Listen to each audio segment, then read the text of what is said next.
भक्ति के रंग में रंगल गांव देखा, धर्म में कर्म में सनल गांव देखा, अगल में बगल में सगल गांव देखा, या मौसा नहाए चलल गांव देखा। यहू हाथे झोरा वहू हाथे झोरा, या कान्ही पर बोरी कपारे पर बोरा। कि यहू हाथे झोरा वहू हाथे झोरा, कान्ही पर बोरी कपारे पर बोरा, कमरी में केहू कथरी में केहू, रजाई में केहू दुलाई में केहू। कि कमरी में केहू कथरी में केहू, रजाई में केहू दुलाई में केहू। कि यहू हाथे झोरा वहू हाथे झोरा, या कान्ही पर बोरी कपारे पर बोरा, कमरी में केहू रजाई में केहू, कथरी में केहू दुलाई में केहू। आजी रंगावत हई गोड़ देखा, हंसत हूँ बब्बा तनी जोड़ देखा। कि आजी रंगावत हई गोड़ देखा, हंसत हूँ बब्बा तनी जोड़ देखा। घुघुटवे से पूछे पतोहिया कि अय्या गठरिया में अब का रखा ई बतैया। एहर हुए लुग्गा ओहर हुए पूड़ी, रामायण के लगे हो मड़ुआ का ढूंढी, अचाऊ रचूरा किनारे के ओरी, अन्य का चपलवा अचारे के ओरी, अमौसा का मेला अमौसा। इस गठरी और इस व्यवस्था के साथ गांव का आदमी जब गांव के बाहर रेलवे स्टेशन पर आता है तब क्या स्थिति होती है। मचल हुए हल्ला चढ़ावा उतारा, मचल हुआ हल्ला चढ़ावा उतारा, खचाखच भरल रेलगाड़ी निहारा। हर गुर्री गुर्रा वहर लोली लोला, अब बिच्चे में हुए सराफत से बोला। कि हर गुर्री गुर्रा वहर लोली लोला, अब बिच्चे में हुए सराफत से बोला। चपायल है केहू दबायल है केहू, घंटन से ऊपर टंगायल है केहू। कि चपायल है केहू दबायल है केहू, घंटन से ऊपर टंगायल है केहू। केहू हक्का बक्का केहू लाल पियर, केहू फनफनात हुए कीड़ा के नियर। अब बप्पा रे बप्पा ये दैया रे दैया तनी हमें आगे बढ़ा देता भैया। कि बप्पा रे दैया रे दैया तनी हमें आगे बढ़ा देता भैया। मगर केहू दर से टसकले न टसके, टसकले न टसके, मसकले न मसके। छिड़ल हो हिताई नताई का चर्चा, पढ़ाई लिखाई कमाई का चर्चा। दरोगा का बदली करावत हो केहू, लग्गी से पानी पियावत हो केहू। अमौसा का मेला अमौसा। इसी भीड़ में गांव का एक नया जोड़ा, एक साल भर के अंदर का मामला है, वो भी आया हुआ है। उसकी गति से उसकी अवस्था की जानकारी हो जाती है। बाकी आप आगे देखें। गुलब्बन के दुल्हन चले धीरे धीरे। कि गुलब्बन के दुल्हन चले धीरे धीरे, भरल नाव जैसे नदी तीरे तीरे।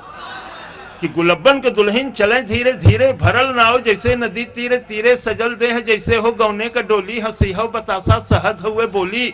देखे ली ठोकर बचावे ली धक्का, मने मन छोहारा मने मन मुनक्का।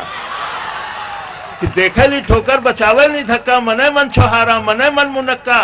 फुटहरा नियर मुस्किया मुस्किया के निहारे ली मेला, सिहा के चिहा के सबे देवी देवता मनावत चले ली। नरियर पर नरियर चढ़ावत चले ली। किनारे से देखें इशारे से बोलें, कहीं कहीं गांठ जोड़ें कहीं गांठ खोलें। बड़े मन से मंदिर में दर्शन करे ली। दूधे से शिव जी का अर्घा भरे ली। चढ़ावे चढ़ावा या गोठे शिवाला, छुअल चाहे पिंडी लटक नहीं जाला। अमौसा का मेला अमौसा।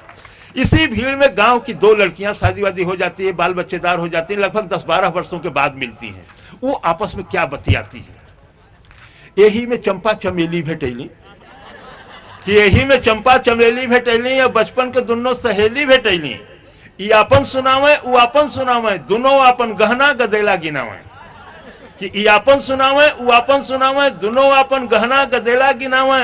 अशोका बनौलू अशोका गढ़ौलू, तू जीजा का फोटो नहीं अब तक पठौलू। कि अशोका बनौलू अशोका गढ़ौलू, तू जीजा का फोटो न अब तक पठौलू। न ई उन्हें रोके न ऊ उन्हें टोके, दोनों अपने दुल्हा का तारीफ झोंके। कि न ई उन्हें रोके न ऊ उन्हें टोके, दोनों अपने दुल्हा का तारीफ झोंके। हमें अपने सासू का पुतरी तू जाना है, हमें ससुर जी का पगड़ी तू जाना। शहरियों में पक्की देहतियों में पक्की, चलत हुए टेम्पो चलत हुए चक्की। मने मन जरे गले लगनी दोनों, भयल तू मैं लड़े लगनी दोनों। मने मन जरे गले लगनी दोनों, भयल तू मैं लड़े लगनी दोनों। असाधु छोड़ा मैं सिपाही छोड़ा मैं, हलवाई जैसे कराही छोड़ा मैं। अमौसा का मेला अमौसा का।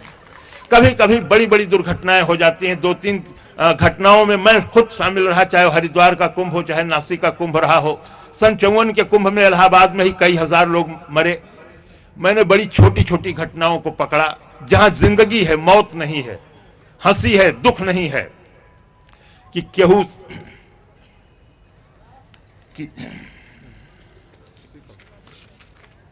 हाँ, कलौता की माई के झोरा हेरायल, अब बुद्धू का बड़का कटोरा हेरायल। कि कलौता के माई के झोरा हेरायल, अब बुद्धू का बड़का कटोरा हेरायल। टिकुलिया का माई टिकुलिया की जो है, बिजुलिया का माई बिजुलिया की जो है। मचल हुए मेला में सगरो ढूंढाई, चमेला का बाबू चमेला का माई, अब गुलबिया 77 निहारत चले ले, मुरहुआ मुरहुआ पुकारत चले ले, कि गुलबिया 77 निहारत चले ले, मुरहुआ मुरहुआ पुकारत चले ले, छोटकी बिटियुआ के मारत चले ले, बिटियुए पर गुस्सा उतारत चले ले। अब गोवर्धन का सरहज किनारे भेटैनी, बड़े मीठे रिश्ते मिलते हैं कि गोवर्धन का सरहज किनारे भेटैनी, गोवर्धन के संगे पौड़ के नहैली, घरे चलता पाहुन दही गुड़ खियाई, कि घरे चलता पाहुन दही गुड़ खियाई, भतीजा भयल हो भतीजा दिखाई, वहीं फेंक गठरी पर अलें गोवर्धन न फिर दिखाई धर अलें गोवर्धन, अमौसा का मेला। अंतिम पंक्तियां हैं, परिवार का मुखिया पूरे परिवार को कैसे लेकर के आता है, यह दर्द ही जानता है। जाड़े के दिन होते हैं, आलू बेच करके आया है कि गुड़ बेच करके आया है कि धान बेच करके आया है या कर्ज लेकर के आया है, मेला वापस आ रहा है, सब लोग नहा करके अपनी जरूरत की चीजें खरीदते हुए चलते चले आ रहे हैं। साथ रहते हुए भी मुखिया अकेला दिखाई दे रहा है कि केहू साल स्वेटर दुसाला मोलावे, केहू बस अटैची का ताला मोलावे, केहू चायदानी पियाला मोलावे, सठौरा का केहू मसाला मोलावे। नुमाइश में जाते बदल गईली भौजी, भैया से आगे निकल गईली भौजी, आयल हिडोला मचल गईली भौजी, या देखते डरामा उछल गईली भौजी। अब भैया बेचारू जोड़त हुए खर्चा, कि भैया बेचारू जोड़त हुए खर्चा, भूलैले न भूले पकौड़ी का मरचा।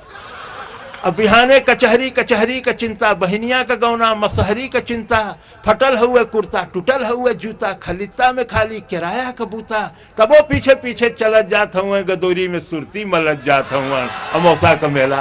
बहुत बहुत फैजाबाद से आए हुए